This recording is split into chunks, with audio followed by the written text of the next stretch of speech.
The TTC. What do we really know about it? Why is it here? What does it stand for? These questions and more will go unanswered here.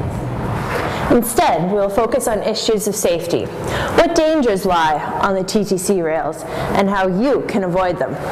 I'm Lindsay Voderick. And I'm Captain Safety. Welcome to the TTC and You.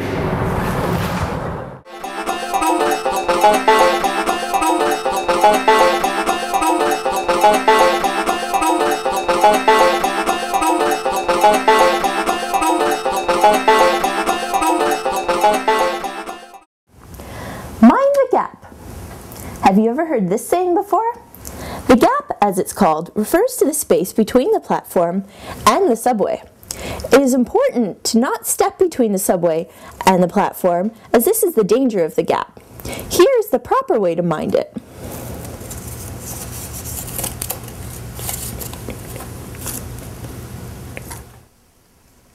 And here is the improper way. Whoa, whoa, whoa! Doors. Some might say they're the only way to get on the subway, but you must treat them with respect. Did you know that the number 1 and 2 most common reasons for delays on the TTC are a direct result of disputes between users and the doors? Here is how to use a door properly. Do, do, do. And here is the improper way to do it.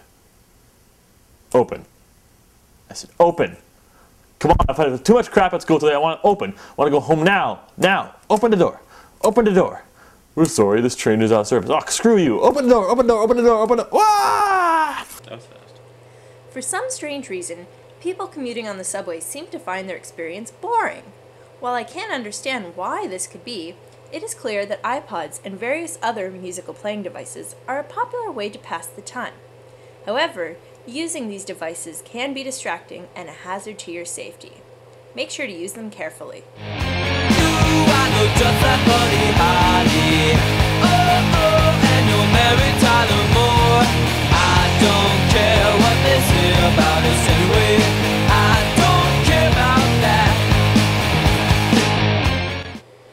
Thanks, Linz. Yes, you must be very careful when you go through the turnstile.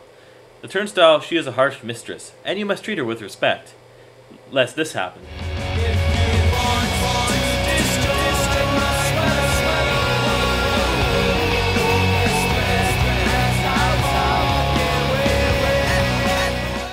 Okay, so now we're going to explain a little bit about the tracks themselves. The subway runs on a number of rails, but the most dangerous is the third one, which contains many thousands of volts of electricity, which might make you somewhat uncomfortable if you touch it. Also, the area surrounding the tracks is filled with garbage, rust, and other crap you probably don't want to touch.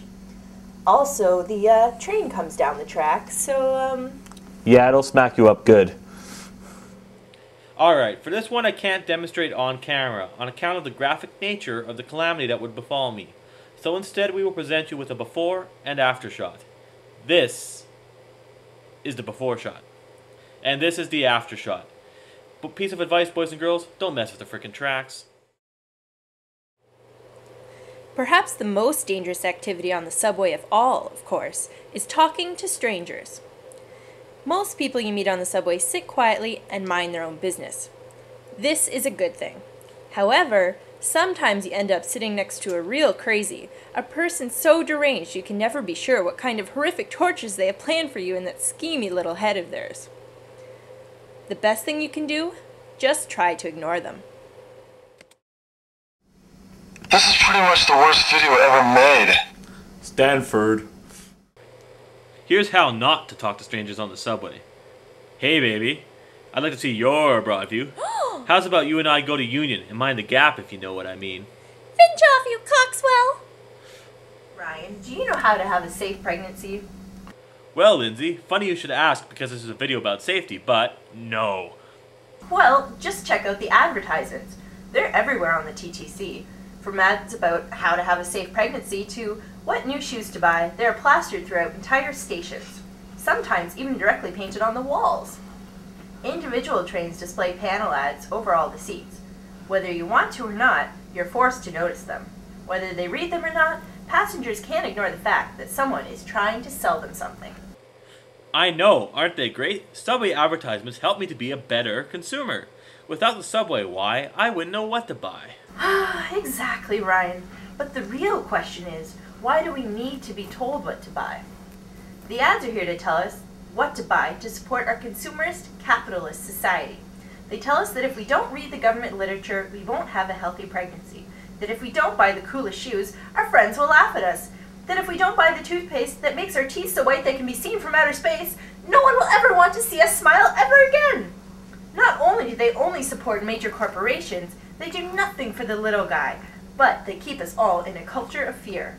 Can't we just ride the damn subway without advertisements? Oh, Lindsay, you're so funny, but you still have so much to learn. Well then, what about our empty pockets? It now costs $2.75 each trip. Where's the incentive to take public transit if a monthly pass costs just as much as a month's worth of gas? Even if a car is not an option, paying to ride the subway and then having to look at all those ads, that's like going to the movies and paying to see a show and then having to sit through 15 minutes of advertising. Wait a minute. Oh, Lindsay, don't you see? Without advertising, the TTC would have no money, and the trains would cease to run. Who else do you think is going to pay for everything we enjoy while riding the subway? The government? Besides, riding the subway has one more benefit we haven't mentioned. Using the TTC helps save the environment by allowing us all to travel together, using less energy. Every time you ride in a car, when you could have used the TTC, a polar bear dies. Well, that's about all the safety we can dish out for today. Now you know everything you need to know to use the TTC safely. Hey Ryan, have you been to Castle Frank? Why, I don't think that I have. Do you want to go exploring? We shall, but to the rest of you, happy riding!